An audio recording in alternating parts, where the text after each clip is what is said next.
Does God ever punish a narcissist? Does the universe, God, divine, ever intervene and make them face the consequences of their actions? If yes, then why do they get such a long time to be a narcissist and abuse other people? If they hit collapse and if they face their karma, why don't they face it right away? Because here you are, struggling and suffering, trying to move on, trying to heal and so on, but the narcissist seems to be happy, okay with their life. That sounds quite unjust, doesn't it? And it makes you wonder, if you're a believer in higher self, God, universe, divine, call it whatever you want to, you wonder, where is that divine energy? Why does the narcissist get it all and here I am trying to make sense of what happened to me? Let me answer these questions in today's episode. Hi, I am Danish, a narcissistic abuse recovery professional. Today's episode is going to be a little different because we are going to look at narcissism through the lens of spirituality and religion. It's basically the extension of the last episode I did on 5 signs God is showing you a narcissist. In this episode, I am going to talk about 3 things God does to a narcissist.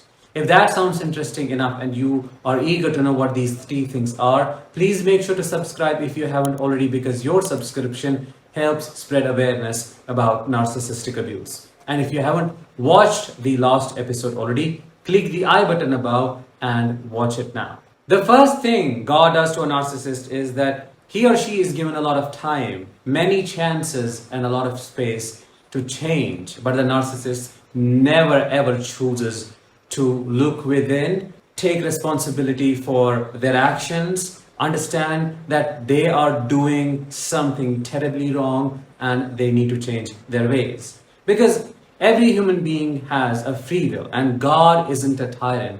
God isn't someone who just is eager to punish us and tear us apart. At least I don't see the divine being in that way. In my eyes, he or universe is the most compassionate, the most merciful. So of course, you are going to get a lot of chances to use your free will. A narcissist is given so many ways, shown so many ways that they need to understand. They need to take control of their actions, otherwise they are going to face consequences and there won't be any escape.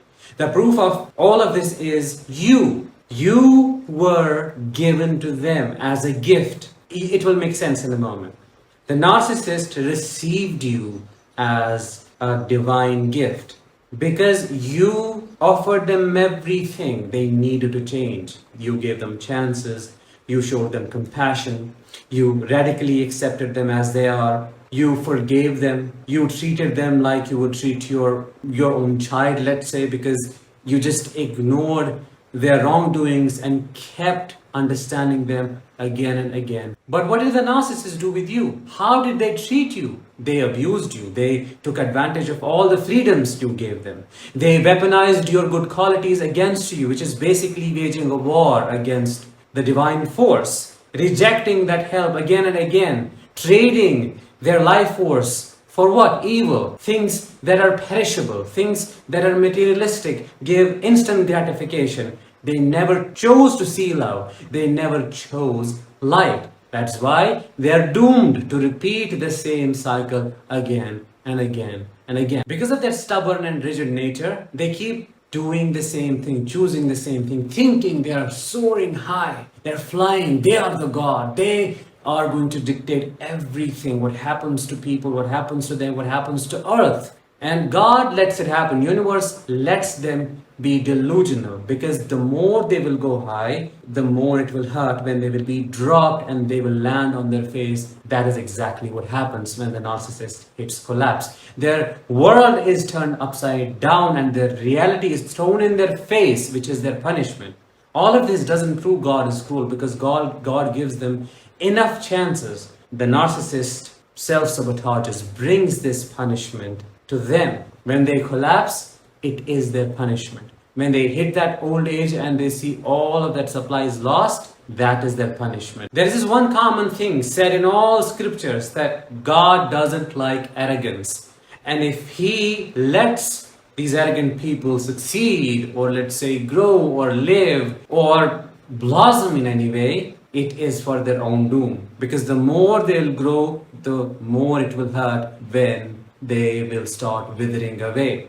The second thing God does to a narcissist is that He takes away all their sources of supply. For example, a narcissistic parent losing all contact with the children they thought they had caged, they thought they own, and now when they are older and they recognize the narcissism in their parent, they completely cut them off and the narcissist is left dry to die. He takes away all their power, all their strength, all those things they used to boast about. I have seen this happening with my own paternal grandfather, who is a malignant narcissist and used to think of himself as God. He used to walk with so much pride and arrogance and would love the fact that he was capable of instilling fear in his family members and so on. Now, he is a bunch of bones, left with his loneliness, rotting every single day. He doesn't know what peace is. No child of his gives a damn about him because they're all narcissists like him.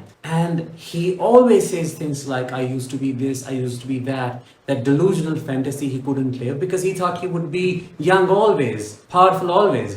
But God threw that reality at his face. And he has lived a long life, which is what also God does to them. They live a long life. And it's not a gift. It is a suffering they go through every single day. The third thing God does to a narcissist is He lets them live in a pure state of dissatisfaction and dysphoria.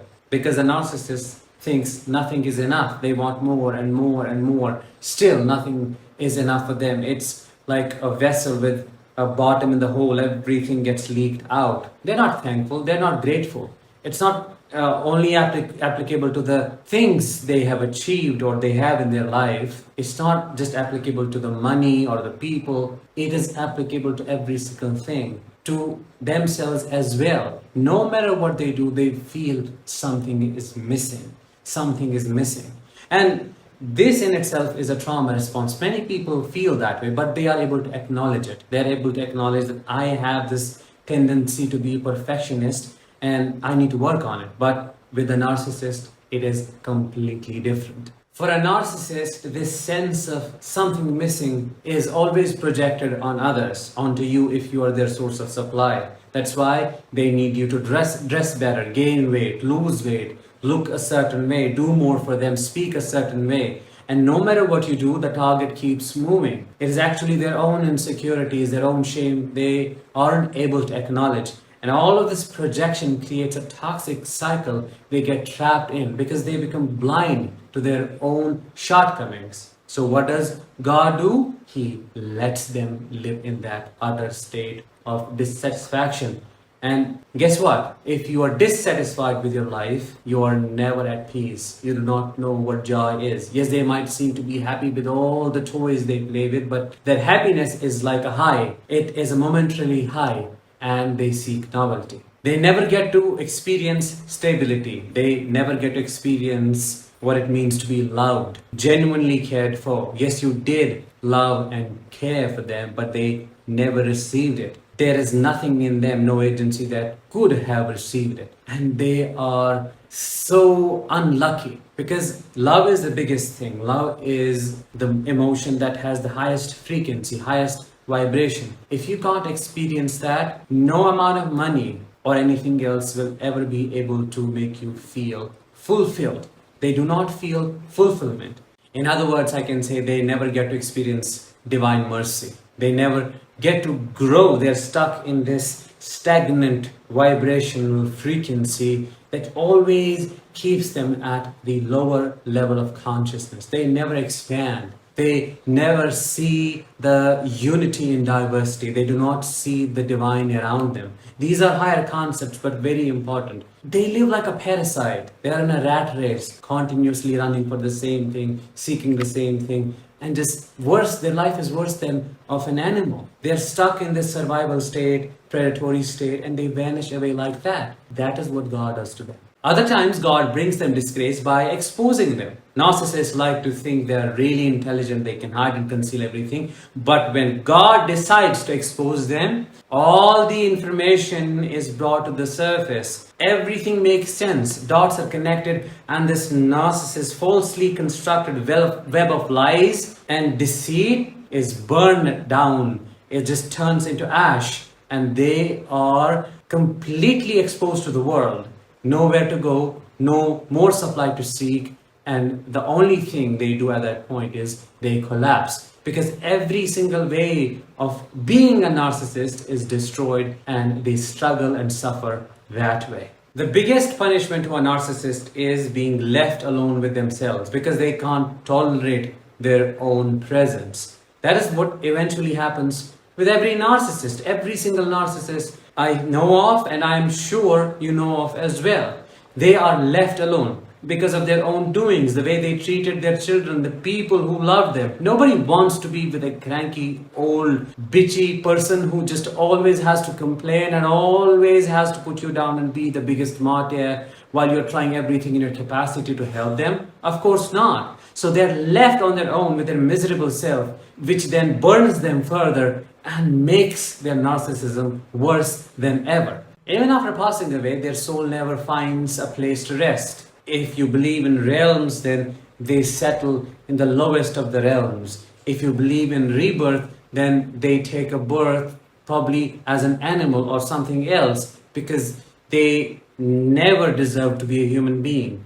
If you believe in afterlife, then their afterlife is in hell. They are punished for their deeds. So, in a nutshell, what I'm trying to say is, it is never happy for them. There is no happy ending to a narcissist. One way or the other, they're made to face the consequences, and they, at that time, can't escape them. They are made to suffer, not because God is cruel and wants to punish them like that. No, their own actions, it is their own karma they are facing at the moment. And that is what they are destined to face always. As we are approaching the end of this episode, I have a question for you. What else do you think God does to a narcissist? What have you seen happening to them? Drop your experiences in comments below and enlighten others. That was it for today's episode. I hope you found it helpful, insightful, and if you did, let me know in the comments. I'll talk with you in the next one. Until then, as always, let the healing begin and continue.